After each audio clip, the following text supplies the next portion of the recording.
Muy buenas tardes a todos los presentes y a todos los que nos están acompañando en esta transmisión. Hoy inauguramos nuestro ciclo de tertulias Cuestiones Actuales del Derecho Penal. El día de hoy disertaremos sobre el recurso extraordinario de casación en Derecho Penal y nos acompaña como conferencista el doctor Carlos Augusto Gálvez Argote. El doctor Gálvez Argote es abogado de la Universidad Gran Colombia, especialista en Derecho Penal y Ciencias Penitenciarias de la Universidad Nacional. El doctor duró 35 años en la rama hasta llegar a ser magistrado de la Corte Suprema de Justicia, Sala de Casación Penal.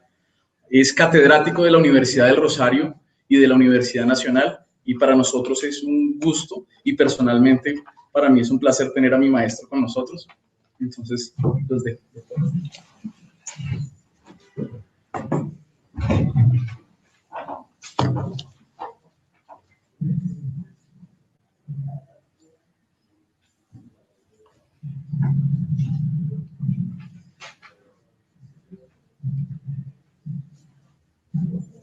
Es para mí un imperativo expresarles mi muy sincero saludo a los miembros directivos del Colegio de Abogados Lazaristas, a los presentes, al señor consejero de Estado que hace el honor de acompañarnos, a las señoritas abogadas, abogados y demás concurrentes, quienes han resuelto quitarse unos minutos de su vida para escuchar unas ideas. Y esa supresión de esos minutos tiene un gran significado. ¿Por qué? Porque para los demás un acto de esta naturaleza pasará inadvertido porque ni siquiera se tendrá conocimiento de él. Para los que lo vivimos, constituye parte de nuestro ser, parte de nuestros objetivos, corresponde a realizarnos con lo que nos comprometimos, con una profesión, con una ciencia, con una ética y con unos sustentos que en alguna forma creemos que debemos conservar. Esto es ser honestos, ser disciplinados, ser constantes, tener claro la meta que nos propusimos y lejos de cualquier otra clase de prerrogativa, ser conscientes que frente a ella es que tenemos que cumplir todas esas exigencias que las metas nos lo imponen. Así, realmente podemos decir y sentir claramente que somos abogados.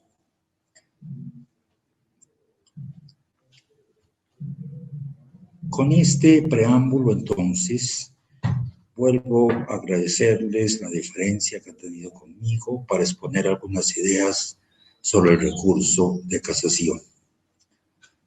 Yo he preparado la conferencia por escrito por ser un tema en alguna forma preciso. Pero a su turno,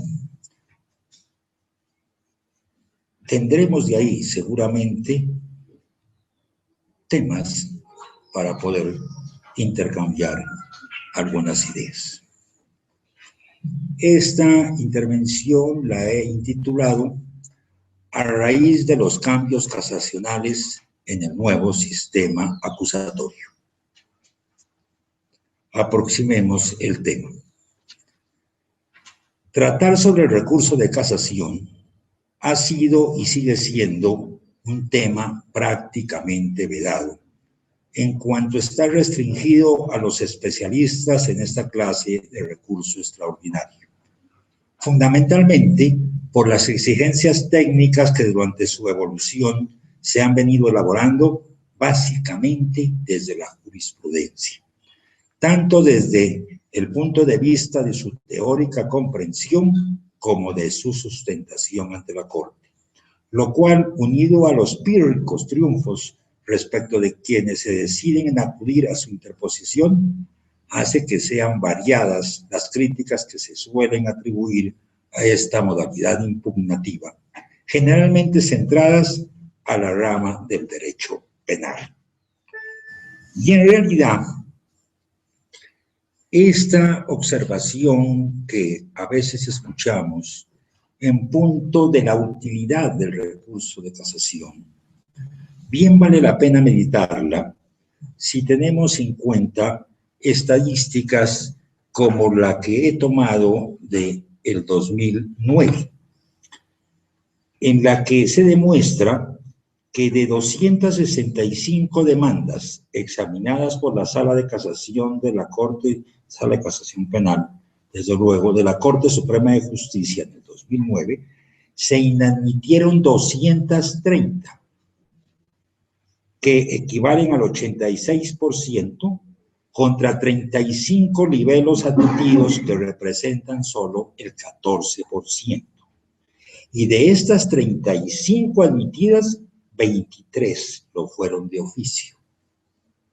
Esto es que, no obstante corresponder a libelos inadecuadamente presentados, la Corte admitió, por haber encontrado la necesidad de acudir al restablecimiento de una garantía conculcada, quedando 12 demandas las encontradas como formalmente presentadas, de las cuales únicamente casó integralmente una y 3 parcialmente.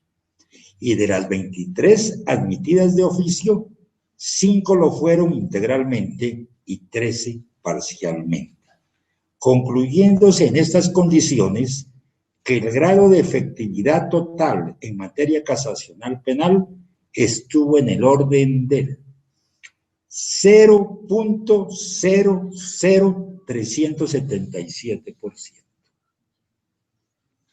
En estas condiciones, claro está que no deja de asistirle razón a los que llegan hasta cuestionar la misma existencia de este recurso, quienes son más los defectos que le puntualizan que sus virtudes, las cuales, dirigidas a las legislaciones occidentales que lo estatuyen, van desde considerar la casación como una institución burguesa, como producto de la Revolución Francesa, pasando por considerarlo como propio de un medio elitista y clasista, al cual solo pueden acudir quienes tienen posibilidades de contar con un especialista en la materia, además de ser un recurso tardío, ya que si logra remediar alguna injusticia o subsanar un agravio al derecho, lo hace cuando ya la condena ha surtido efectos estigmatizantes. Y sobre todo, por lo formalista, llegándose hasta extremar las propias exigencias legales, creando toda una estructura técnica que de suyo implica que por vía de interpretación se resulten creando requisitos de muy difícil cumplimiento a la hora de aplicarlos, ya que de lo estrictamente formal puede fácilmente pasarse a lo ideal. Esto es, supeditando la realidad al método y no el método a la realidad, llegando a la técnica del recurso a erigirse en el fantasma del castillo, cuyo oficio sea espantar a los visitantes. Sin embargo, y si bien en una ecuánime valoración del recurso, algunos de estos generales cuestionamientos podrían ser de recibo y cuando menos seguirán siendo de necesario análisis, igualmente lo es que estos aspectos cuantitativos negativos no opacan los cualitativos positivos que justifican la existencia de este extraordinario recurso, siendo de todas maneras un hecho cierto que no se puede desconocer, que son numerosas las demandas que son rechazadas por evidente falta de técnica en su presentación, y que la máxima finalidad del recurso en orden al establecimiento de autorizados derroteros jurisprudenciales de suyo lo han justificado. Y aquí precisamente es donde se impone la revisión, así sea en forma general, de estos tradicionales cuestionamientos a la casación en cuanto a las modificaciones legislativas y jurisprudenciales a que ha venido siendo sometida, evidenciándose a partir de la entrada en vigencia de la actual Constitución Política de 1991, que al expresamente determinar como modelo de Estado de derecho social y democrático, ha posibilitado con mayor amplitud las finalidades propias del ordenamiento punitivo, tanto desde un punto de vista sustancial como procesal, no siendo ajeno a esta proyección este extraordinario recurso. Así, y no obstante que, como es sabido, actualmente nos rigen dos códigos de procedimiento penal. Como consecuencia del límite de vigencia del nuevo estatuto, esto es, la Ley 600 de 2000 y la Ley 906 de 2004, aplicable este último a los hechos cometidos en los diversos distritos judiciales, según la fecha en que entró a regir en cada uno de ellos, de acuerdo con lo dispuesto en el artículo 530 de este nuevo estatuto, y en los dos se consagra este recurso. Es respecto a este último al que nos referiremos principalmente en cuanto es el que presenta variadas inquietudes respecto a su regulación, siendo algunas de ellas las que abordaremos. Y para ello, imperativo resulta iniciar precisando cómo mientras en el anterior Código Procesal Penal el recurso de casación procedía por la violación de, comillas, una norma de derecho sustancial, cierro comillas, que en los anteriores estatutos se remitía a la violación de la, comillas, ley sustancial. En el nuevo código lo es contra, comillas, una norma del bloque de constitucionalidad, constitucional o legal, llamada a regular el caso, cierro comillas. Desde luego, de contenido sustancial.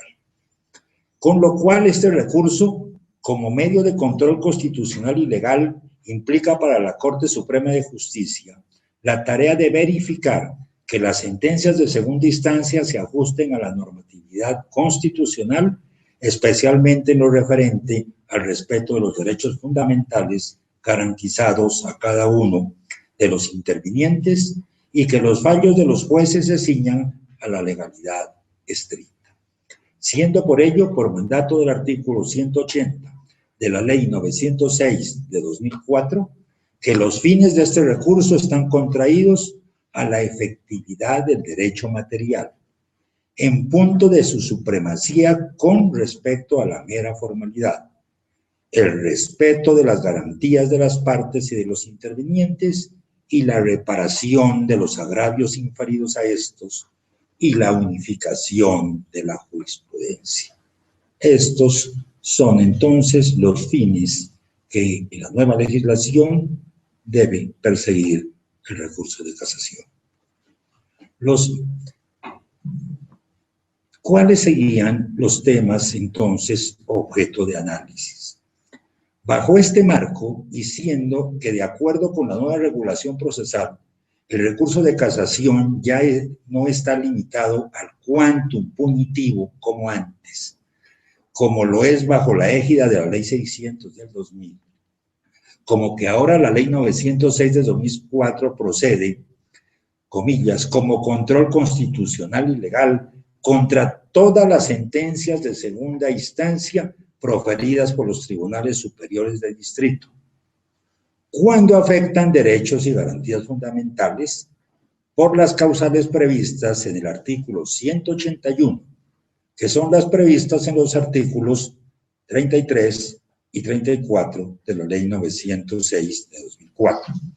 Pues es a estas corporaciones a las que les corresponde conocer en segunda instancia de las sentencias proferidas en primera instancia por todos los juzgados, esto es, por los especializados, por los del circuito y los municipales.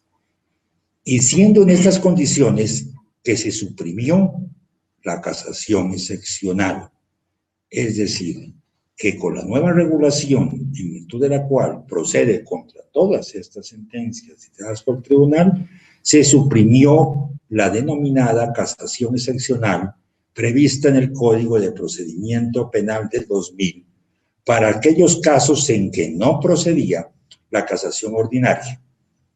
La nueva legislación procesal, al introducir entre nosotros un nuevo sistema procesal que se afirma lo es con tendencia acusatoria y que en estricto sensu podría caracterizarse más por ser adversarial, generó diversas modificaciones en su trámite que por su trascendencia realmente toman un evidente carácter sustancial, entre las cuales nos parece oportuno en esta oportunidad o en este momento referirnos, así sea en forma algo general, a 4 aspectos que nos parecen de importancia y que cuando menos se impone reflexionar sobre los mismos. A saber, primero nos vamos a adentrar al estudio o al análisis o a la exposición de algunas ideas sobre la interposición y sustentación del recurso. Es decir, los 4 aspectos sobre los que vamos a disertar se refieren a 4 contenidos que, a mi modo de ver, son novedosos o generan cambio frente al estatuto anterior. En primer lugar, entonces, nos referiremos a la interposición y sustentación del recurso. En segundo lugar, a la inadmisibilidad de la demanda. En tercer término, a la sustentación del recurso. En cuarto lugar, al fallo de reparación integral. En este orden, entonces, observemos lo referido al primer punto. Esto es la interpretación y sustentación del recurso. En los términos del artículo 210 de la Ley 600 del año 2000, una vez interpuesto el recurso que procede durante la ejecutoria de la sentencia de segunda instancia, los recurrentes cuentan con el término de 30 días siguientes a la ejecutoria de la sentencia, de segunda instancia desde luego, para presentar, enfatizado por escrito, la demanda de casación. Corriéndose una vez vencido este término, traslado por 15 días a los sujetos no recurrentes para que presenten sus alegatos al tenor del artículo 211 del mismo Código de Procedimiento Penal. En tanto, el nuevo Código de Procedimiento Punitivo, esto es la Ley 600 de 2004, en el artículo 183 se refundió en un solo acto complejo el recurso y la sustentación con la demanda, al determinar que en el único plazo de 60 días hábiles siguientes a la última notificación válida de la sentencia del tribunal, la parte inconforme debería interponer el recurso mediante demanda. Es decir, que la demanda en esta norma es el medio procesal idóneo para interponer y sustentar el recurso. Esto es, la impugnación y el sustento con la demanda de casación conformaban un todo, pues se recurría con la demanda y esta era el fundamento del medio de gravamen. Pero el artículo 98 de la Ley 1395 de julio de 2010, al introducir modificaciones al artículo 183 del Código de Procedimiento Penal de 2004, retornó a la especificación de 2 momentos diferenciales. En tanto, regula que el recurso debe interponerse ante el tribunal dentro de los 5 días que sigan a la última notificación del fallo de segunda instancia, comillas, y en un término posterior común de 30 días se presentará la demanda.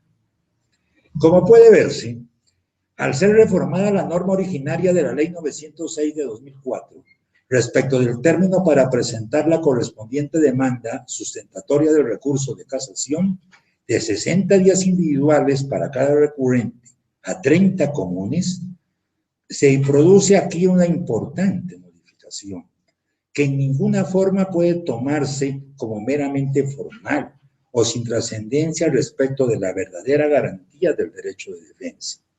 Pues si bien podría pensarse que esta reducción temporal tiene como fin el de agilizar el trámite del proceso y de suyo tratar de evitar el abuso en la utilización de este recurso principalmente para los eventos en que son varios los procesados y para efectos de buscar una posible prescripción de la acción penal, todos podrían recurrir el fallo de segunda instancia. Y en estos eventos, cada uno de ellos habría que correrles un traslado por 60 días para que sustenten el recurso en los términos de la Ley 600 de 2000. Es también lo cierto que no ocurriría lo mismo respecto de los tramitados por la vía de la Ley 906 de 2004. En cuanto para estos casos, la prescripción, así quedó regulado, se interrumpe con el proferimiento de la sentencia de segundo grado, existiendo otras razones de fondo para advertir como desafortunada esta reforma, pues ya el argumento que era tan repetido de utilizar la casación cuando habían varios procesados para dilatar el término y tratar de aspirar a una muy próxima prescripción, ese argumento ya de suyo en sí queda sin sustento frente a la nueva regulación. En efecto, aparentemente podría pensarse que un término de 30 días es más que suficiente para presentar una demanda de casación. Pero en realidad, y la práctica así nos lo ha demostrado, que en la mayoría de los casos, y más aún en aquellos de mayor o mayúscula complejidad, bien por sus dificultades sustantivas, por el número de procesados, y así pareciera intrascendente por su propio volumen en cuanto a la multiplicidad de actuaciones, todo unido a la exigencia propia de la casación, que dicho sea en verdad, hoy en día exige un rastreo constante de la jurisprudencia, pues mientras no se regule legalmente la obligación de que expresamente la Corte especifique cuál es su último criterio sobre un determinado fenómeno jurídico, incluyendo la misma técnica casacional, se hace imperativo su seguimiento diario. Estando por analizarse en nuestro medio, sin perjuicio alguno, la viabilidad del reconocimiento de la jurisprudencia favorable en toda su dimensión, para lo cual ya existe el avance legal de la causal sexta de revisión penal, regulada en el artículo 220 del Código de Procedimiento Penal del 2000. E igualmente, el del anuncio previo de un determinado cambio jurisprudencial, en cuanto a que más allá de una sofisticada o extrema propuesta, objetivamente vistas las cosas, no resulta en ninguna forma justo el sorprender al procesado con un cambio jurisprudencial desfavorable, cuando no ha tenido ni va a tener oportunidad para poder defenderse de ese nuevo pronunciamiento. Es que, frente a las regulaciones como esta, un legislador alejado de la realidad difícilmente logrará acertar, pues el término de 30 días resulta insuficiente, especialmente respecto de aquellos procesos tramitados mediante el nuevo sistema que hemos concebido como acusatorio.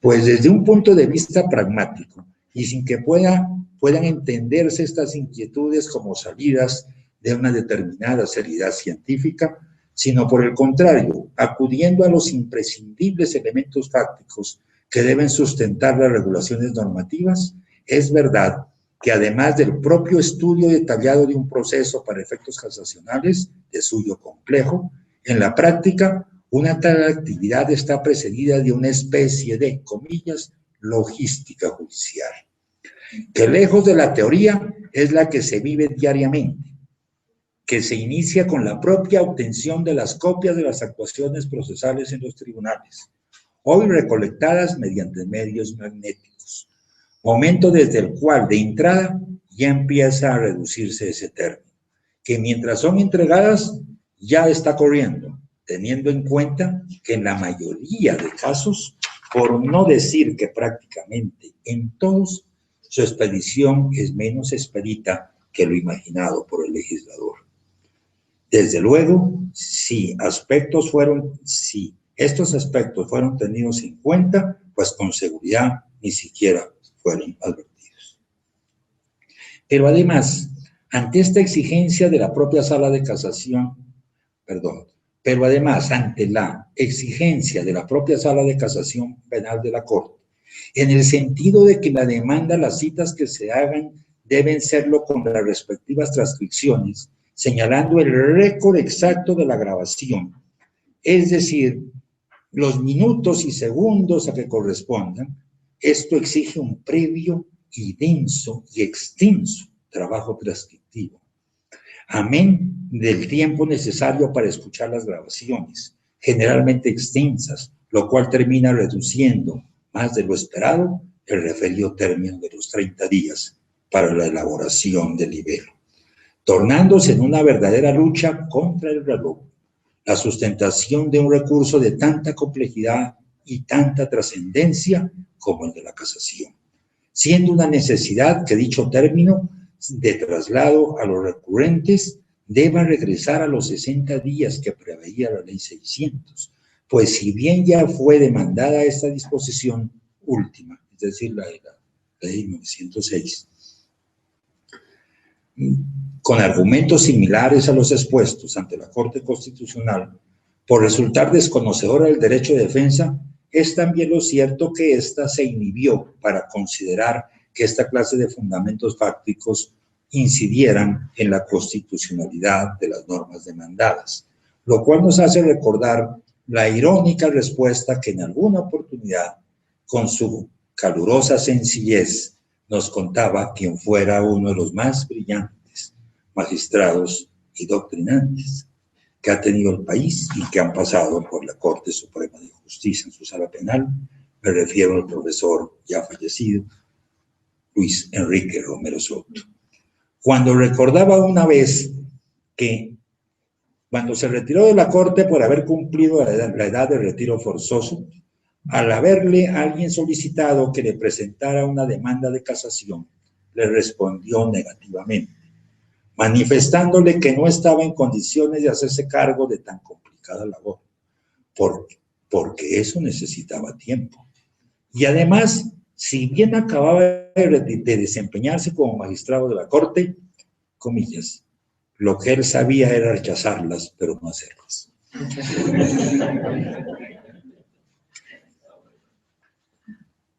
Así entonces, doctores y doctoras, esta primera inquietud, a grosso modo expuesta, como lo dije al inicio, pareciera una inquietud intrascendente. Podría pensarse que hay temas más de fondo de estudiar la casación, y con seguro que los hay. Pero existen temas aparentemente, no tan de fondo, aparentemente intrascendentes, que son la base para el fondo, porque es en el momento en que usted va a realizarla, a elaborar la demanda, y es cuando usted va a estudiar las posibles irregularidades del proceso, y es donde usted va a ejercer la última oportunidad de defensa frente a un incriminado, donde no se trata únicamente de la formalidad de los 30 días, se trata de buscar con detenimiento cuál puede ser el mejor medio para ejercitar la última oportunidad defensiva en un proceso. Y si bien es cierto que se busca agilizar los procesos, con base en el factor tiempo, ellos no pueden sacrificar la garantía fundamental del derecho de defensa. Y esta anécdota irónica que hacía referencia para culminar este primer acápite, realmente lo he hecho porque tiene un fundamento. El fundamento irónico, pero con la mejor buena fe, quiere significar es que una cosa es ver la problemática desde un pedestal legislativo sin mirar el fondo realmente material de los fenómenos. E inclusive, lo digo poniendo en juego mi experiencia, que algunos de ustedes, la mayoría lo saben, realmente si miramos desde el otro lado, desde el otro ángulo, desde el otro lado de la barrera, diríamos comúnmente, ¿verdad? El ejercicio de la profesión y específicamente la sustentación del recurso de casación, desde el ángulo de juzgador, usted no tiene unos elementos de juicio absolutamente valederos, lo digo respetuosísimamente, pero con la realidad de poder establecer si ese tiempo que usted necesita para estudiar esa demanda, iniciando por encontrar los errores que tenga, que es el primer mecanismo que se va a ejercer, ¿verdad? Es el mismo que va a necesitar un abogado serio, juicioso, responsable, para poder elaborar la demanda de casación. A mí me parece que así para la gran mayoría aparezca intrascendente referirnos al término de los 30 días y así tenga esa gran justificante de agilizar los procesos, de evitar la mora, me parece que así, insisto, pareciera un poco inocente referirnos al tema, yo creo que sí es una necesidad que se vea como un problema de fondo frente al ejercicio serio de la profesión. No el tomarme un tintico porque tengo que hacer una demandita. Allí seguramente los 30 días son más que suficientes, ¿verdad? Pero si no es la situación esa, sino el estudio serio, con la gran responsabilidad, como decía Carrara, que la gran responsabilidad en la vida del penalista es defender, pero que era algo más, y es que tan pronto como aceptaba la defensa, se le constituía en algo interno que ya le pertenecía. Si así entendemos la profesión, entonces, yo creo que sería un punto que en alguna oportunidad, y ahora que dicen que hay proyectos de reforma de la casación, debería tenerse en cuenta. En segundo lugar, como lo anoté al principio, me referiré a la inadmisión de la demanda.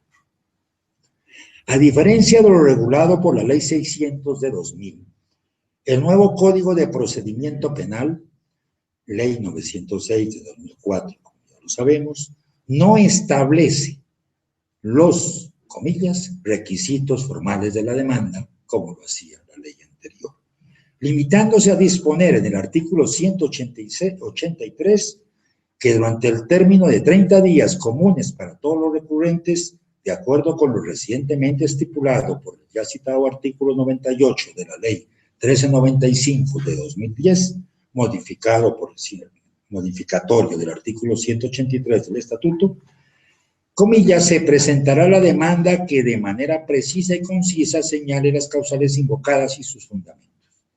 No establece ninguna clase de requisitos. La cual, comillas, no será seleccionada por la Corte al tenor de lo dispuesto en el artículo 184, comillas, si el demandante carece de interés, prescinde de señalar la causal, no desarrolla los cargos de sustentación, o cuando de su contexto se advierta fundadamente que no se precisa fallo para cumplir algunas de las finalidades del recurso. En caso contrario, dice la norma, se fijará fecha para la audiencia de sustentación, es decir, si se admite, que se celebrará dentro de los 30 días siguientes a la que podrán concurrir los no recurrentes para ejercer su derecho de contradicción dentro de los límites de la demanda. Dos son entonces las situaciones que se pueden presentar respecto al estudio de la demanda por la Corte, una vez llega a esa corporación y en punto de su admisibilidad. O se admitirá mediante decisión tomada por toda la sala,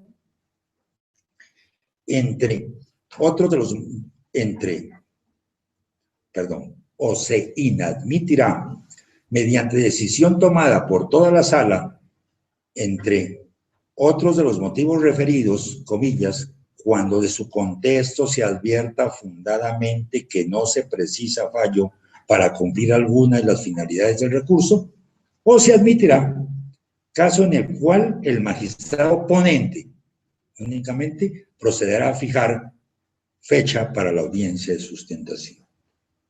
Entonces, cuando se admite, es el magistrado ponente únicamente cuando se inadmite la sala. Así las cosas, en el primer evento, secundario resulta que la demanda cumpla con las exigencias legales y jurisprudenciales necesarias para una técnica y debida elaboración del libelo, ya que aún en estas condiciones podría ser inadmitido.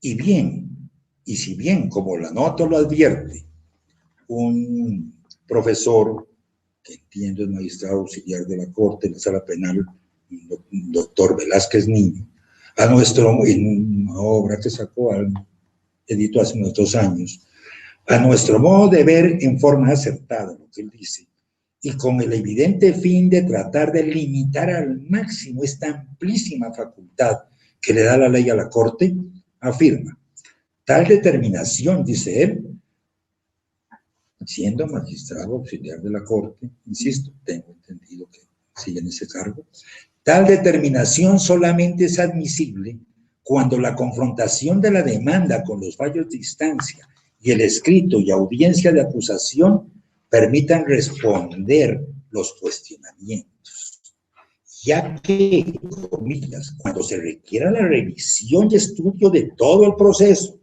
es decir, de las demás piezas procesales, se impone la admisión y el proferimiento de sentencia de fondo. Es decir, doctores y doctoras, la normatividad vigente dispone que se podrá inadmitir la demanda cuando no hay poder, cuando no sustenta las causales, etcétera, etcétera, o cuando se establezca de la demanda que no es necesario agotar el trámite de casación porque la demanda y el caso no cumple o no permite llegar a los fines de la casación. Entonces, obsérvese que realmente esta norma, a mi modo de ver, deja un gran vacío o un gran contenido de subjetivismo en el juzgador. Y aparte deja un gran ámbito de libertad. El juzgador debe tener, por supuesto, una libertad en el raciocinio, en la apreciación, en la valoración, en el campo axiológico que hace de los elementos tanto fácticos como jurídicos que tiene que llevar efecto para tomar una decisión. Pero aquí realmente el ámbito es muy amplio, porque podría llegarse al extremo o al exceso de que aún una demanda muy bien hecha, cumpliendo todas las exigencias técnicas, pueda ser inadmitida, porque en juicio del juzgador, ese caso, esa demanda no tendría, es decir, no habría para qué tramitar una casación, porque, digámoslo con palabras mías, con lo visto ahí ya ese señor es responsable. Y aquí aparece la segunda inquietud de nuestro interés. En cuanto a que no obstante la limitante que fija el tratadista mencionado,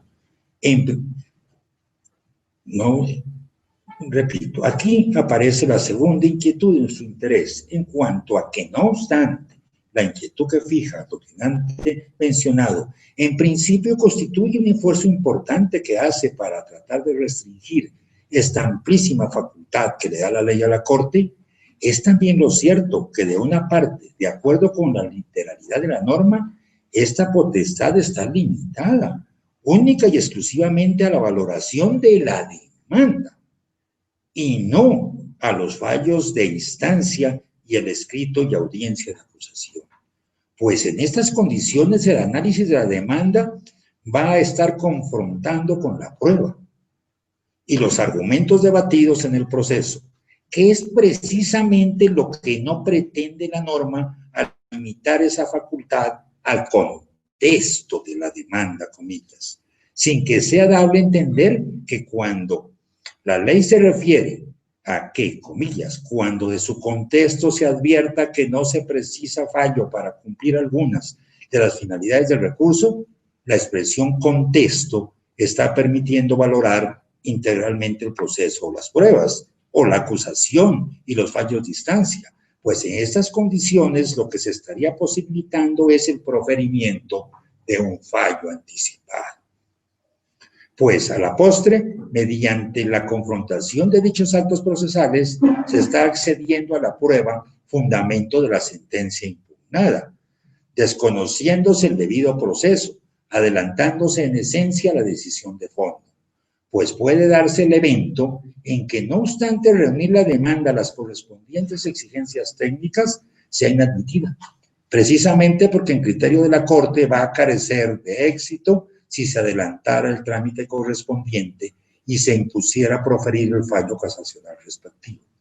A lo cual se llegaría obviando la sustentación oral de la demanda, la intervención de los no impugnantes y el imprescindible concepto del Ministerio Público, cuya obligatoriedad es un imperativo legal y cuyas intervenciones con cuyas intervenciones bien podía demostrársele a la Corte el cumplimiento de las finalidades del recurso, que inicialmente pueda subjetivamente echar de menos, que en un caso concreto no pueden haber sido vistas por esa corporación al momento de inadmitir la demanda, que termina haciéndolo por insuficiencias técnicas, a las cuales realmente se llega por esa previa confrontación con la prueba y con la propia actuación procesal, y con verdaderas argumentaciones de fondo, perdiendo su razón de ser, el paso previo de la admisibilidad de la demanda, que precisamente abre el camino a que, una vez admitida, se siga con el subsiguiente trámite,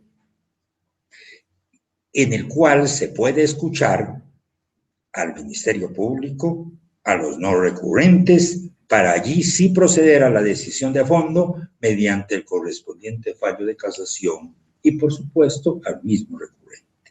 Es decir, doctores, esta norma posibilita, como hemos referido, a que la Corte, además de esos eventos objetivos que hemos mencionado, puede rechazar, inadmitir la demanda, que es el peaje para poder seguir el proceso, ¿ya?, cuando la demanda en criterio de la Corte no cumpla con los fines de la casación, ¿ya? Entonces, ¿qué ocurre? Se afirma que frente a esta norma tan amplia debería pensarse que a ella acuda únicamente confrontando la demanda y la sentencia, pero que si el estudio de ese auto que inadmite esa demanda ya tiene que ver con el análisis probatorio de la misma sentencia y la revisión del mismo proceso, lo que estamos obteniendo no es un acto de inadmisibilidad, sino un fallo anticipado. Y ese fallo anticipado, ¿qué problemática generaría? Que si es fallo anticipado, debería agotarse el trámite correspondiente, admitiéndose la demanda para que durante ese trámite se escuche al Ministerio Público en su concepto con el código anterior o en la audiencia con el código actual, se escucha al demandante en el sistema actual, en esta audiencia nueva, se escuche igualmente a los no recurrentes. Y observes entonces que ese juicio que inicialmente puede haberse proferido, llegando a la conclusión de que la demanda con esa demanda no se llega a cumplir los fines de la casación, bien en ese trámite posterior podrían obtenerse elementos de juicio sumamente valederos que podrían clarificar cómo esa demanda sí cumplía con esos fines de casación.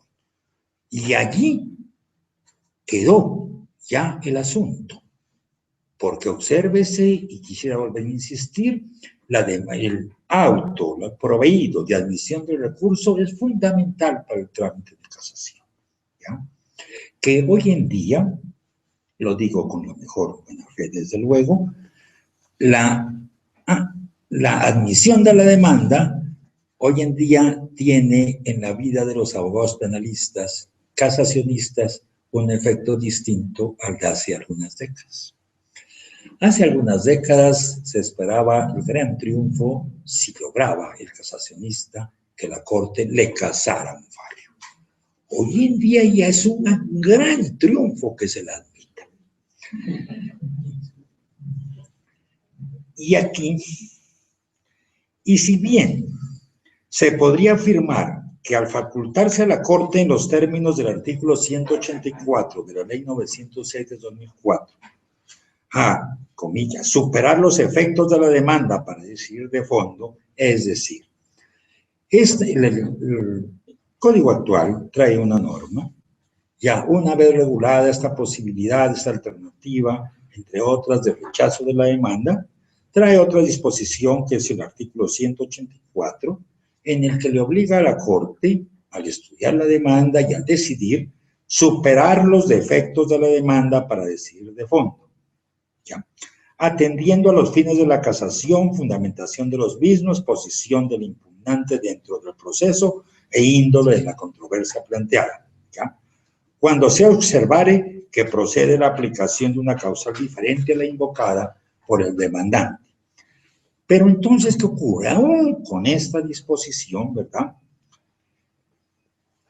Esta oficiosidad hace que en todos los casos en que se recurre en casación, la efectividad del derecho material, el respeto de las garantías de los intervinientes, la reparación de los agravios inferiores a estos y la unificación de la jurisprudencia esté salvaguardada, ¿ya? Pero una tal disposición, una tal alternativa, ¿ya?, en ninguna forma justifica que en los casos en que al cumplir la demanda con las respectivas exigencias técnicas se adelante el fallo, no permitiéndose el cumplimiento del debido proceso cuando en su trámite resultan excluidas las intervenciones de los referidos sujetos procesales no recurrentes y del representante del Ministerio Público, como ya lo he dicho, con los cuales se puede demostrar la eventual prosperidad de las censuras formuladas a la sentencia recurrida, sin que esto pueda ser compensado con el mecanismo de insistencia que prevé el artículo 184 del nuevo Código de Procedimiento Penal, para que los magistrados de la sala o por el Ministerio Público impetren ante la misma sala la reconsideración de la decisión inadmisoria, desde luego con el fin de que sea admitida en cuanto que ello en ninguna forma puede entenderse que sirve para suplir la garantía del debido proceso. En otros términos, doctores, inadmitida la demanda, ya por cualquiera de los motivos, pero para este punto segundo, porque no cumpla con la finalidad del recurso, la ley establece lo que denomina recurso de insistencia. En sentido estricto, pues podría teóricamente discutirse si es recurso, pero en todo caso es una facultad que le concede la ley a alguno de los magistrados de la Corte o a el procurador delegado ante la Corte, para que, previa petición, solicite a la Corte sea nuevamente estudiada esa inadmisión y admita la demanda. Este mecanismo realmente últimamente por algunos procuradores que han pasado en ese cargo, lo han ejercitado. En la gran mayoría de veces, sin éxito. En pocas oportunidades con éxito, admitiendo la demanda, caracterizándose algunas de estas decisiones por el salvamento de voto de que fue ponente, y en algunos eventos, pero en lo que hasta donde puede uno hacer el seguimiento, se admite, se reconsidera, pero que sepamos, no se casa. En tercer lugar, pero agregaría algo más. Entonces, esta observación con medida que hacemos al análisis, pues, teórico, si se quiere, del punto de la casación, pero con fundamentos fácticos, puede tener un punto en contra. Y es decir, que si bien existe esa norma discutible de suyo, existe la siguiente que acabé de referir, que dispone que la Corte hará primar lo formal frente a lo material. Realmente, si bien existe esa norma, de una parte, como lo he acabado de exponer, no suple que se pueda cumplir el proceso. ¿Por qué? Porque esa norma es oficiosa. Es decir, no se va a ejercitar por petición de ningún sujeto procesal, sino que es cuando la Corte de oficio, a su buen saber y entender, vea que se violó un derecho. ¿Ya? Es decir, un problema eminentemente sustancial, pero eminentemente subjetivo al fin y al cabo, ¿verdad? Que no va a corresponder a las pretensiones que el demandante, formulando diversas alternativas, haya propuesto. Y en segundo lugar, la alternativa de poder recurrir en insistencia, pues tampoco, si bien es una alternativa, tampoco pareciera que venga a tener tanta fuerza como para poder suplir en realidad el proceso mismo. A mí me asalta la inquietud de que esta norma, que puede ser muy bien vista analizando el punto desde el lado de la magistratura o desde el lado de la administración de justicia, por fenómenos apenas entendibles cuando se es juzgador, pero que a su turno a mí me parece que es una norma que realmente sí debe replantearse para que la problemática se remita al estudio de la técnica y la sustancia de la demanda. Porque con la demanda es que yo voy a buscar los fines que persigo. Y esos fines los persigo, ¿cómo? Con el procedimiento que previamente me ha establecido la ley para la casación. En tercer lugar, refirámonos a la sustentación del recurso. En tercer término, en cuanto se refiere a la sustentación del recurso, como ya lo hemos referido, en el trámite de la Ley 600 de 2000, se debe hacer mediante la presentación por escrito de la demanda que lo sustente, mientras que en el sistema de la Ley 906 de 2004, modificado en cuanto a este aspecto se refiere por el artículo 98 de la Ley 1395 del 2010, aparte de reducirse el término para su presentación de 60 días para cada uno de los recurrentes a 30 días comunes para todos, permanece la regulación original de este estatuto procesal en el sentido de que además de presentarse por escrito la demanda por medio de la cual el recurrente sustente el recurso, de ser admitida, deberá ser sustentada en audiencia pública, comillas, a la que podrán concurrir los no recurrentes para ejercer su derecho de contradicción dentro de los límites de la demanda, según lo establece el último inciso del referido artículo 184 de la Ley 906 de 2004.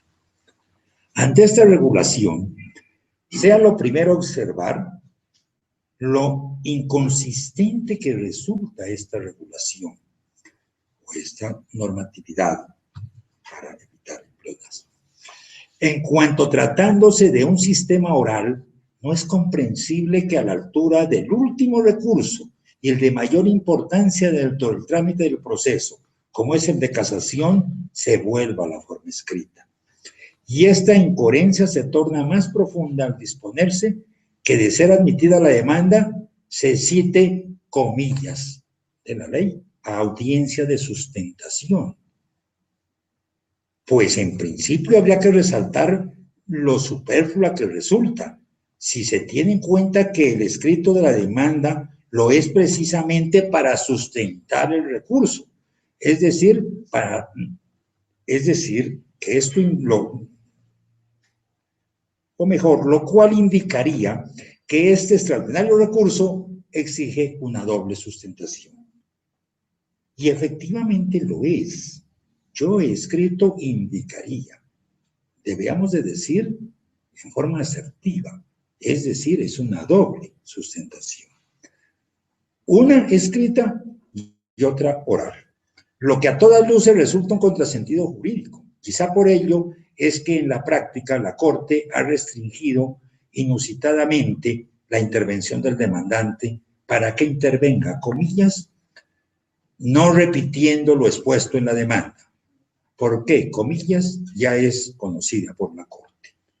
Estas dos frases realmente se han tornado ya en frases sacramentales en todas las audiencias en la Sala de Casación Penal, en la audiencia de suscitación del recurso. Cuando se le concede en primer lugar la palabra al demandante, el magistrado ponente lo primero que le pone en conocimiento es que tiene la palabra no repitiendo lo propuesto en la demanda. Pues, doctor, ya es conocida por la Corte. Es decir, que le está vedada su intervención, por lo que con razón afirma el ya referido doctor Velázquez Niño, comillas, la misma se ha convertido en un trámite injusto para el recurrente, cuya actuación paradójicamente es la que impulsa el trámite y a la cual, por tanto, debería conferírsele preponderancia.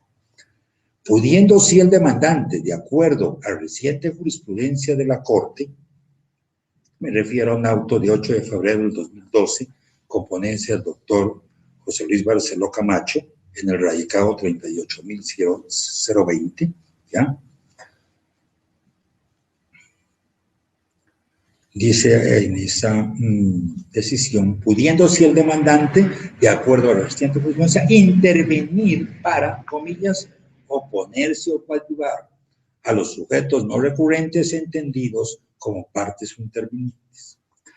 Este procedimiento que ha impuesto en la práctica la Corte, desde luego, por medio de su Sala de Casación Penal, realmente debe ser reformado a la mayor brevedad, pues dentro del sistema oral actualmente regulado en el nuevo Código de Procedimiento Penal, es claro que la referida audiencia lo debe ser para sustentar el recurso, debiendo en ella misma, claro está, garantizarse la intervención de los no recurrentes y de mantenerse el sistema escrito para la presentación de la demanda, debe desaparecer la audiencia, retomando el traslado a los no recurrentes, para que dentro de las limitaciones propias de sus alegaciones, es decir, teniendo como límite los cargos de la demanda, manifiesten su coadyuvancia u oposición, con la obligatoria conceptualización del Ministerio Público, pues esta audiencia en las referidas condiciones carece de sentido, más aún cuando, como lo afirma el ya magistrado auxiliar en el libro comentado, la restricción que le hace la Corte al demandante en la audiencia de sustentación, entre comillas,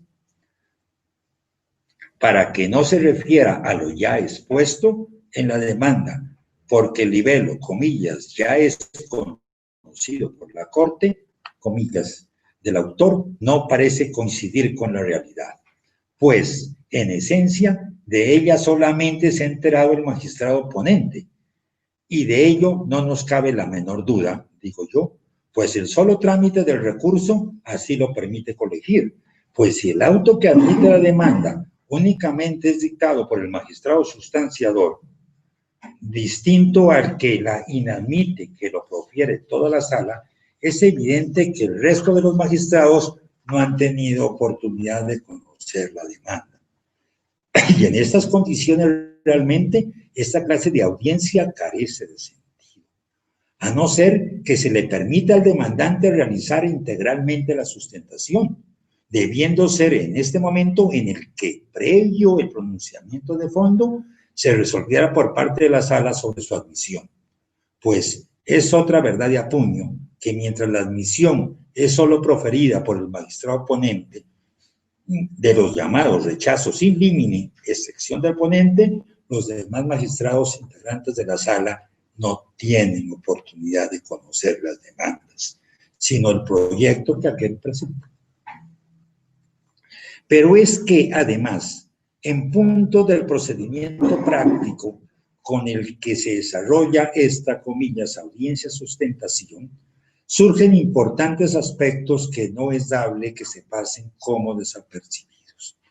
Y específicamente respecto no solo a la obligada pasividad que se le termina imponiéndose al demandante, sino de contera a las intervenciones de los no recurrentes, quienes tendrán que circunscribirse al marca escrita previamente presentada por el recurrente, con el ítem que en la mayoría de los casos todo se remite en la práctica a la lectura de cada sujeto procesal que ya la lleva preparada, incluyendo al fiscal, el procurador delegado ante la Corte. Todos llevan ya su escrito preparado, desconociéndose el sistema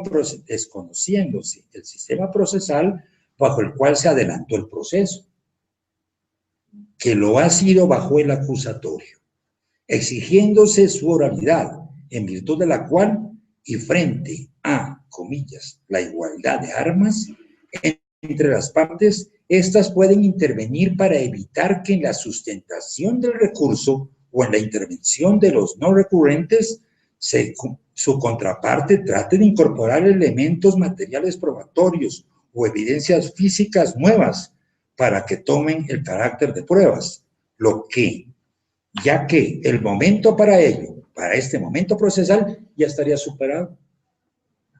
Como no puede intervenir,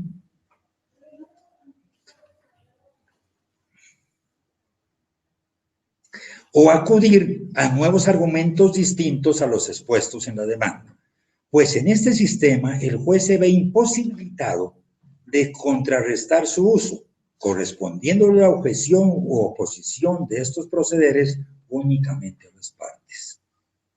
Y al no poder intervenir, tendría que resignarse a ver cómo se desperdicia todo el esfuerzo que se hizo dentro del proceso para poder demostrar una teoría del caso. Por ello, es necesario que se le dé a las partes herramientas como las oposiciones, para evitar de una parte que se conviertan en convidados de piedra y de otra que el juez, en procura de enderezar los planteamientos o intervenciones de estas, se contamine con aspectos extremos, tanto a los probados en el proceso como a los exigidos por la técnica, los cuales no pueden ser objeto de valoración previa del juez para oponerse, sin que sea descabellado reconocer la admisión de algunas de las oposiciones en el juicio oral que resulten compatibles y de posible ocurrencia en esta etapa extraordinaria de la impugnación.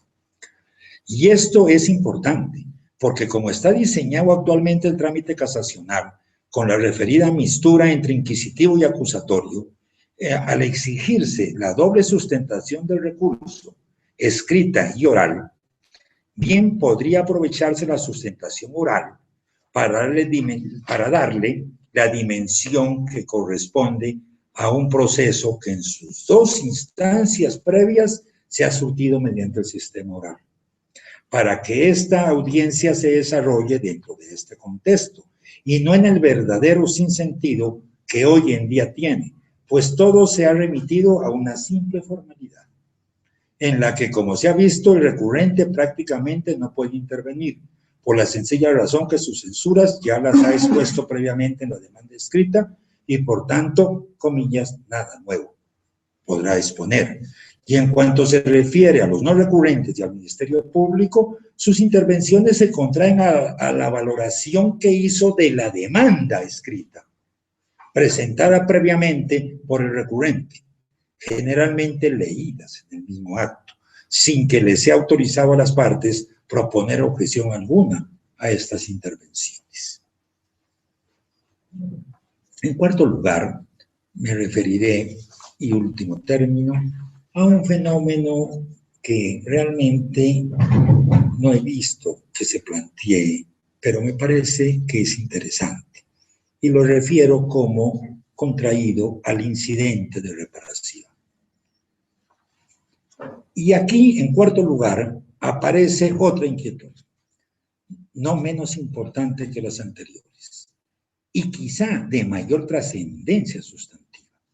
En cuanto se refiere al incidente de reparación previsto en el artículo 86 de la Ley 1395 de 2010, que modificó el artículo 102 de la Ley 906 de 2004, teniendo en cuenta que mientras En aquella disposición se preveía su realización una vez emitido el sentido del fallo que declarara la responsabilidad penal del acusado. En la reforma únicamente procede el incidente de reparación, comillas, en firme la sentencia condenatoria. Antes de la reforma, una vez se profiera el sentido del fallo, y de ahí sí la sentencia. Ahora es en firme ya la sentencia condenatoria. Pues esta modificación ha generado en nuestra forma de ver una compleja situación en punto del mismo recurso de casación, ya que en aquellos delitos como el peculado por apropiación, previsto en el artículo 397 del Código Penal, respecto del cual se establece como circunstancia de atenuación punitiva, comillas, la reparación de lo apropiado, como lo dispone el artículo 401 del mismo código, es decir, Código Penal sustantivo, puede darse el evento en el que sea en este incidente de reparación cuando se demuestre, por ser la oportunidad de hacer esta demostración, que directamente o por tercera persona el reintegro ya se había hecho antes del proferimiento de la sentencia de segunda instancia, necesariamente ya ejecutoriada para ese momento, razón por la cual ya no habría oportunidad procesal para que se le reconociera al incriminado la reducción punitiva que ese hecho implica. Y por ende tampoco se posibilitaría el recurrir en casación, quedándose así este beneficio punitivo sin reconocimiento, pues la causal cuarta del artículo 181 de la Ley 906 de 2004 hace referencia al ataque casacional, pero para los efectos de la reparación por parte de la víctima, con lo cual se garantiza que el juzgador del incidente pueda, a través del fallo de este, reconocer la diminuente por tener presente que la restitución hace parte de la reparación integral exigida hoy en día por todos los ordenamientos que tratan la temática indemnizadora. Ni tampoco que tal situación pueda ser conocida en sede de casación, por resultar en este evento aplicable solo las causales de casación civil, de acuerdo con lo previsto en el numeral cuarto del artículo 181 de la Ley 906 del 2004. En estas condiciones, es claro que la reforma introducida por el artículo 86 de la Ley 1395 del 2010 ha generado este inconveniente, ya que mientras en la norma original el incidente de reparación integral procedía una vez anunciado el sentido condenatorio del fallo, lo cual posibilitaba que en la sentencia se hiciera el respectivo reconocimiento de la atenuación punitiva, ahora, al solo poder hacerse una vez cobre ejecutoria la sentencia, es decir, cuando ya se hubiere proferido el fallo de segunda instancia, momento hasta el cual es posible que se reconozca la referida restitución del objeto de apropiación, es evidente que se torna necesaria una reforma al respecto para que la norma procesal modificada quedara en los términos del texto original, o que por la vía de la casación se establezca legalmente una posibilidad de ataque,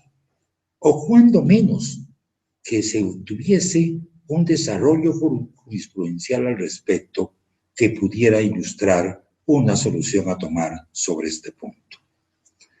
Son entonces estas inquietudes, entre otras, sobre la actual regulación del recurso de casación que a nuestro modo de ver imponen su pronta revisión normativa y jurisprudencial para efectos de armonizar el sistema procesal adoptado y hacer más operante esta extraordinaria forma de impugnación, las que en forma general he querido exponerles.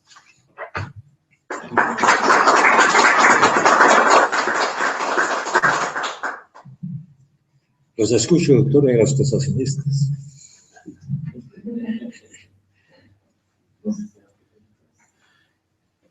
Nos ha dejado sin ganas de volver a hacer casación. A ver, doctor, yo tengo dos preguntas. En una, Pues la primera es que usted nos dijo que en la ley 906 uno de los fundamentos o de las formas de estructurar la casación es saber que es un medio idóneo para proteger derechos fundamentales que han sido violados. Según esto, y adelantándome a la próxima conferencia, ¿no dejaría sin efectos a la tutela contra providencias penales? Mire, ese argumento, si lo digo, pues, doctor Medina, pues, el debido respeto, desde luego se trata de un evento académico, yo lo he escuchado en algunos escenarios, inclusive no referidos a casación, referidos a la tutela, ¿ya? Y referidos al análisis de la Administración de Justicia. Y entonces yo los he escuchado dependiendo del margen de quien los expone. Entonces, o expuesto por quien está a favor de la tutela contra decisiones judiciales, o expuesto por quien está contra la tutela contra fallos judiciales, ¿verdad? Y entonces, ¿qué ocurre? El planteamiento, si se lo entiendo que aparece así, es qué pasa con la tutela, que también garantiza derechos fundamentales. Cuando se empezó a diseñar la Constitución, en la Asamblea Constituyente se empezó el análisis de la tutela, que en realidad, sin quitarle méritos a nadie, pero yo podría decírselo con alguna propiedad porque exceptuando algún día estuve en toda la sesión de la Asamblea Constituyente, ¿ya? Porque después conformé la comisión de la reforma al Código de Procedimiento Penal de esa época, el 2700, el 91. Y le decía que sin suprimir, no faltaba el mérito de nadie, realmente la tutela va surgiendo teniendo en cuenta el amparo, ¿ya? Teniendo en cuenta el amparo. Yo realmente veo que sí, por supuesto, hay constituyentes que hicieron la propuesta ya formal de la reforma, etcétera, etcétera, ¿no? No faltaba más. Pero realmente todo esto va teniendo una evolución. Y entonces la idea inicialmente va surgiendo en proponer un amparo. Unido esa idea a otra serie de ideas, por ejemplo, acuérdese que había movimientos de izquierda que llevaron una idea central a la constituyente y era terminar la procuraduría. Esa idea central se deambuló por toda parte en la constituyente y por eso va a ir apareciendo la figura del ombudsman y posteriormente el defensor del pueblo y en ese devenir de que entonces quién protegía los derechos si la procuraduría se acababa, si no se acababa, ¿ya? Entonces va a ir surgiendo el ombudsman, entonces va surgiendo la idea del amparo que posteriormente se va a proponer como la acción pública de tutela, discutiéndose igualmente si debería ser acción o no debía ser acción, ¿verdad? Y al estudiarse ese punto va a suscitarse el problema que usted plantea, ¿ya? Y entonces, ¿qué autonomía tiene la tutela frente a los trámites procesales, penal, civil, laboral, etcétera? Allí es donde va a ir apareciendo la idea que después va a darle forma a la Corte Constitucional, por lo menos su primera conformación, ¿ya? Y la regulación de la tutela, a que la tutela no era supletoria ni subsidiaria, ¿ya? Para así darle la plena autonomía a las decisiones judiciales y la tutela no dejarla subsidiaria. Pero entonces, ¿qué ocurre? Esa tutela no es subsidiaria, pero va a generarse otra pregunta. ¿Y qué pasa si el juez ordinario, la jurisdicción, se equivoca? Veníamos con la idea de amparo, ¿no? Después lo transformamos con el nombre de tutela. Entonces, ¿qué ocurre si el juez se equivoca?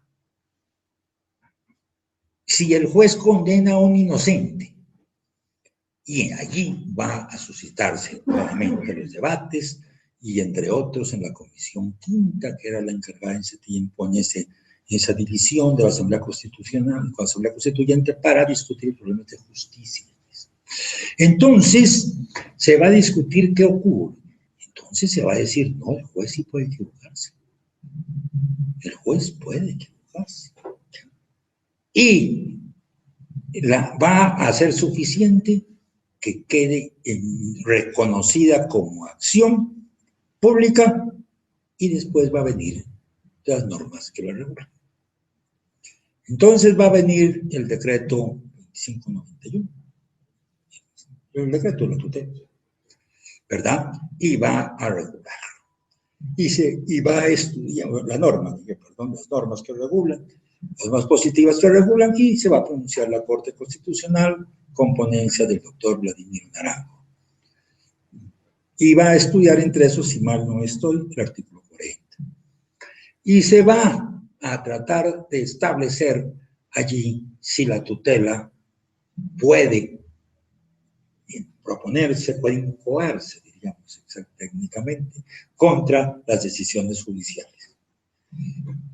El fallo de la Corte Constitucional dejó abierta la vía de hecho. Vía de hecho que era un término que no manejábamos nosotros. Discúlpenme el término, en la jerga o en el vocabulario técnico procesal nuestro. En algún pronunciamiento anterior, la Sala Civil de la Corte, entiendo, en alguna decisión había hecho referencia por algún otro fenómeno al problema del vicio de hecho, ¿ya? Pero ya va a ser frente a la tutela que se va a mirar qué ocurre. Entonces se va a ir pensando en que, si bien es independiente y autónoma la decisión judicial, el Estado, que había ya estado titulado allá en la Constitución como Estado de Derecho Social y Democrático y sustentado en el artículo 1 en la libertad, dignidad y solidaridad, ¿ya? No podía ser inconexo con una acción pública que se creaba, ¿ya? Y que esa libertad, dignidad y solidaridad tenía que guiar toda la Constitución, y entre ellos el artículo 29 de la Constitución, que recordemos quedó igual que el 26 de la Constitución del 86, porque la propuesta que llevó la Comisión Quinta para que se hiciera un programa penal en la Constitución fue derrotada con intervención del doctor Álvaro Gómez y en alguna forma apoyo del brillante abogado que queremos tanto, el doctor Yepes Arcila, en su momento constituyente. Entonces, ese artículo 29, igual al 26, va a quedar igual.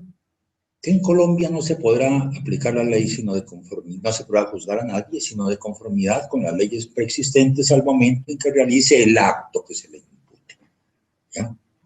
Y en esas condiciones, entonces, habría que pensar en que si una decisión judicial quebrante ese debido proceso, quebrante ese derecho penal de acto, por ejemplo, ¿ya? Incluso en lo administrativo, se recuerde que también el 29 trae la norma.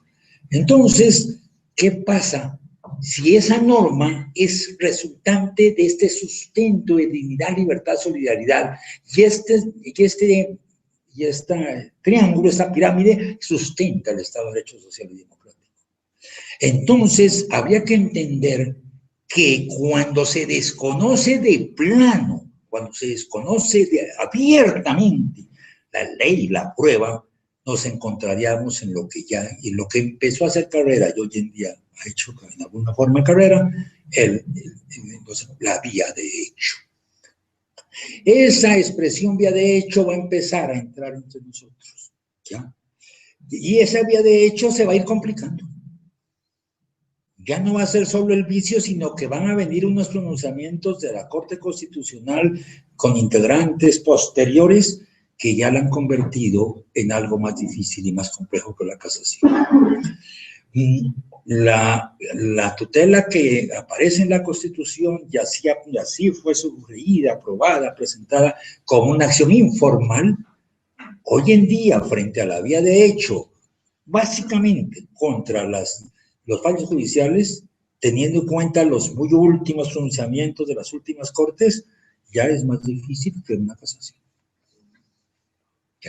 Ya necesito un abogado muy especializado en tutela. ¿Ya?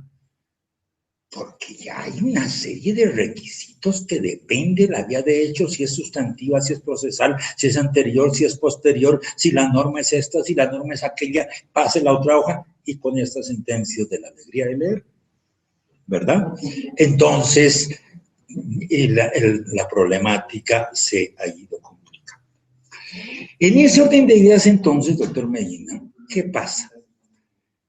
Se va a presentar ya la práctica, un fallo de la Sala Penal de Casación. Y en ese fallo va a llegar a la Corte Constitucional. Y la Corte Constitucional lo va a tutelar. Es el primero que tuteló, ¿ya? Y entonces se va a decir, la tutela sí procede contra las decisiones judiciales, ¿ya? No bien contravía de la jurisdicción. Aquí hay un desliz cuando se habla en la radio y todas las conferencias, incluso a mí me parece muy tímidamente que no hay un debido enfoque. ¿Por qué? Porque es que esa tutela contra decisión judicial que tutela, por ejemplo, el fallo de la Corte, de la Sala Penal de la Corte, no es que va contra la jurisdicción y contra los magistrados de la Sala Penal. No, es que lo que hace es sacar avante el derecho violado fundamentador del Estado de Derecho, porque no podía existir un organismo, ni una institución, ni un funcionario en el país que desconozca por la vía que quiera el Estado de Derecho, los fundamentos del Estado de Derecho que sustentan ese debido proceso.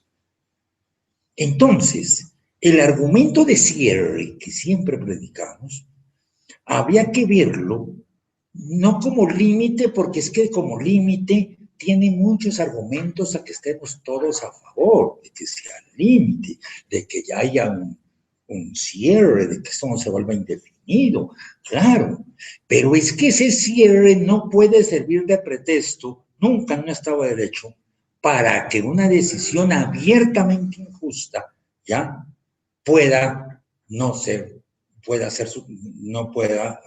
permanecer, ¿ya? En ese orden de ideas, entonces, ¿qué es lo que ocurre? Lo que ocurre es que la casación defiende con la nueva regulación, entiendo su pregunta más, o la ley 906, pues desde luego que está regulando sus derechos fundamentales y se parte de la base que la Corte así lo reconozca. Pero el hecho de que por la vía de tutela pueda quitarse la valorosa decisión, creo que puede tener sustento. Por supuesto que si sentamos aquí al lado a otra persona que esté contra la tesis de las tutelas contra decisiones judiciales, podrá darnos otra versión interesante, pues, al respecto, ¿verdad? Pero sí veo que la problemática es por esa vía.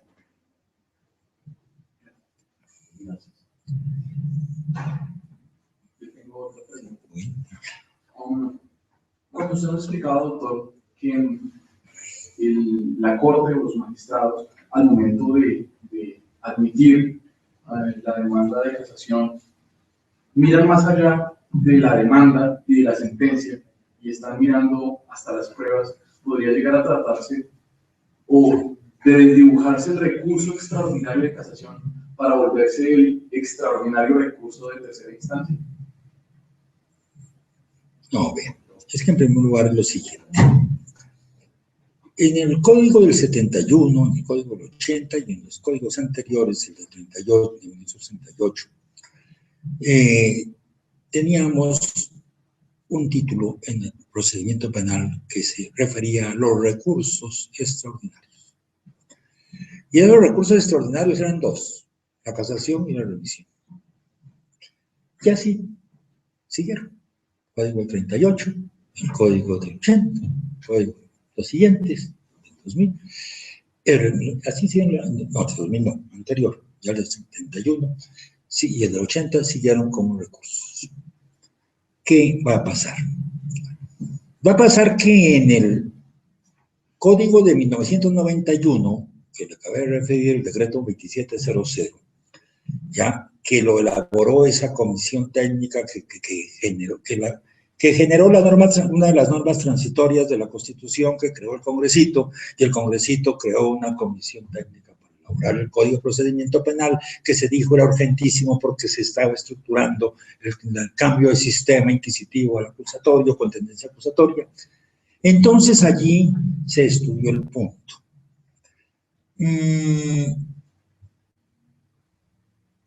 Y hubo un cambio. El cambio es que ya no se iba a hablar de recursos extraordinarios, sino de recursos de casación, y por primera vez se va a hablar de acción de revisión. Se va a hablar de acción de revisión. Pensando en qué, en que la casación sí era un recurso, porque el proceso todavía estaba, si me permite, vivo. La revisión ya, el proceso había terminado. Mientras la casación es un recurso de justicia, de legalidad, la revisión es una acción de justicia. Entonces, en esos términos se lleva la propuesta y se acogió. Y al igual que otras modificaciones que se van a proponer, como la causal sexta de la jurisprudencia favorable en revisión, ¿verdad? Como la casación excepcional, como la presentación de casación en los tribunales, que nos tocaba viajar a Bogotá a presentar la demanda. Y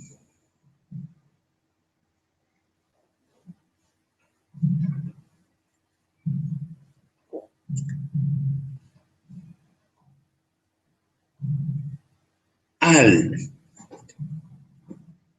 regularse el recurso en esa forma, pareciera que como que algunos doctrinantes nuestros o jueces nuestros o personas de gran valía jurídica, como que parece que como que no han enseñado, es decir, como que vieron mal que el recurso vaya a ser solo recurso y no extraordinario, porque es que es extraordinario, ¿ya? Entonces es extraordinario, eso ya. La cosa es la apelación, y que usted presente una apelación. La cosa es que yo presente un recurso extraordinario de casación. Entonces, el recurso va a quedar como recurso. La Corte, en forma, en los últimos años, va a ocuparse del punto y va a afirmar que el recurso de casación debe concebirse como extraordinario. ¿Ya? Y como un medio de control jurisdiccional de constitucionalidad y de legalidad de los fallos, al seguir siendo un recurso en el sentido que se puede interponer para controvertir la sentencia de segundo grado antes que alcance ejecutoria material. Y es extraordinario porque se surte por fuera de las instancias, en tanto no plantea una nueva consideración de lo que fue objeto del debate en ella, sino un juicio de valor contra las sentencias que puso fin al proceso. Estudia las garantías fundamentales, etcétera, etcétera, los juicios lógicos. Es decir, se va entonces a afirmar, esto no es un recurso allá de medio pelo. Esto es el recurso extraordinario. Este recurso, ya jurisprudencialmente advertido que es extraordinario, en el nuevo código va a ser regulado de forma distinta al código anterior. Y entonces, ¿cómo lo advertí? Inicialmente la casación procedía por la violación de una norma de derecho sustancial. En otros estatutos, por una violación a la ley sustancial. En el nuevo, ley 906, la casación procede contra una norma del bloque de constitucionalidad, constitucional o legal, llamada a regular el caso. Ya no es ni la norma sustancial ni la ley sustancial, sino contra una norma del bloque de constitucionalidad. de constitucionalidad. Allí hay que mirar un punto que ahora que ve los jóvenes que escriben, pues, que hay una gran producción, ¿no? En derecho penal y en todo, una gran producción científica. Entonces, habría que mirar el origen de la norma. Yo se lo voy a sintetizar nomás porque ya hace referencia más. El que quiera verlo un problema anecdótico, el que quiera verlo como un problema bien sustantivo, ¿ya? Cuando se estaba redactando este código, había la famosa pugna, el choque de trenes entre la Corte Suprema, Sala Penal, en alguna forma, y la Corte Constitucional, acaban de tutelar lo que le dijeron fallo la Corte Constitucional, etc. Entonces, va a surgir la idea de que para evitar que se tutele, que se pueda tutelar los fallos de la Corte, entonces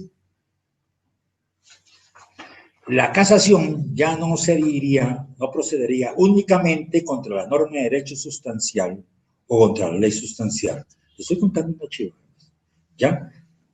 Sino que la casación iría contra la norma del bloque constitucional, como constitucional o legal, llamada regular el caso.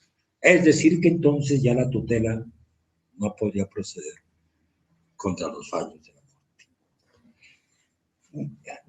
Ya el desarrollo posterior, realmente, pues se ha ido presentando, ya se ha ido viendo, pero viendo en términos muy concretos, realmente sí hay que decirlo, que este cambio en la norma sobre la procedencia realmente sí tiene que ver con resaltar, normatizar, que la casación también protege los derechos fundamentales, ¿ya? Que no solo es al otro lado en el otro edificio, sino que aquí también protegemos los derechos fundamentales.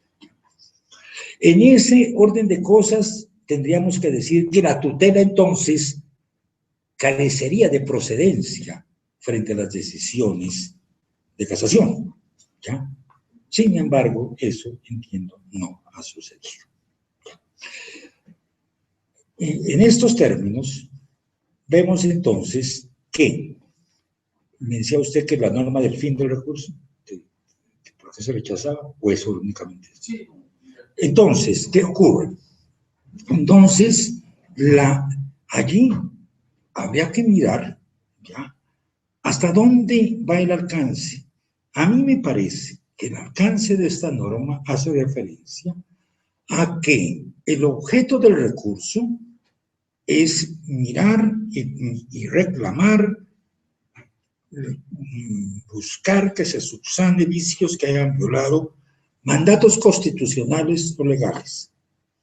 Pero me parecería que eso no está obviando que seguramente, ojalá nunca ocurra, pero que puede darse el evento y que pueda haberse desconocido una norma legal o constitucional y que pueda, por vía de hecho, acudirse a la acción de tutela.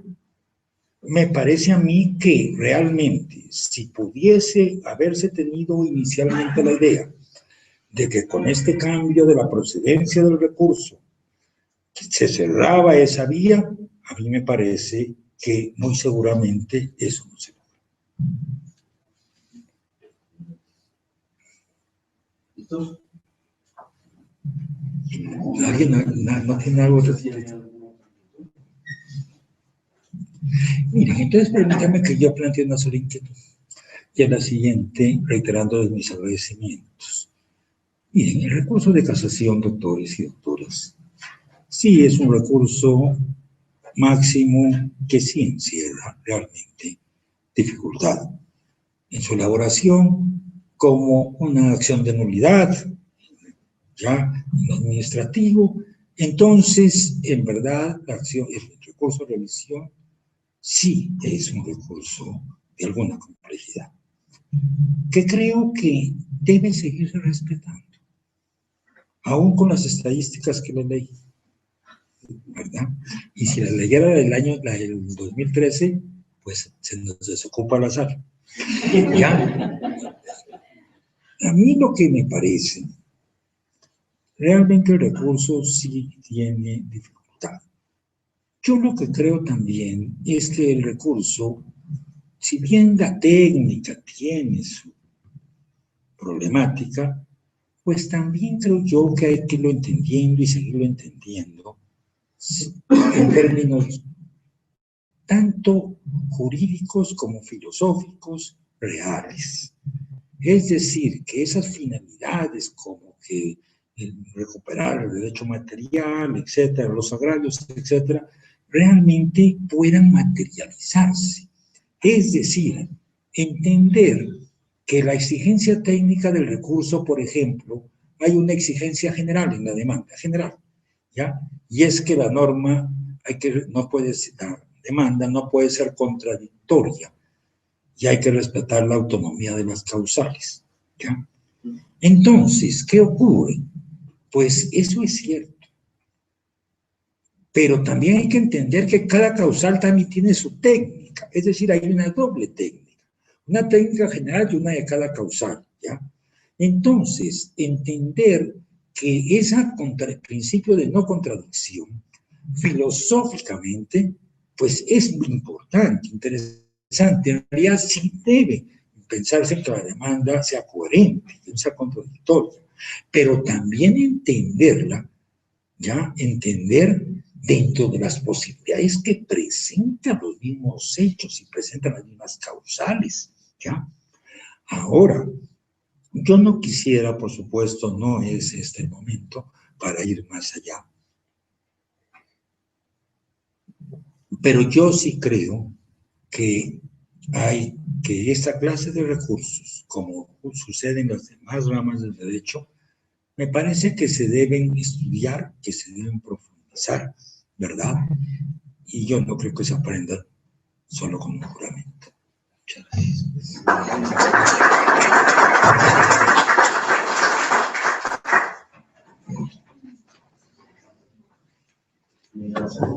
Quiero decir, doctor, por si no lo que iba a dejar.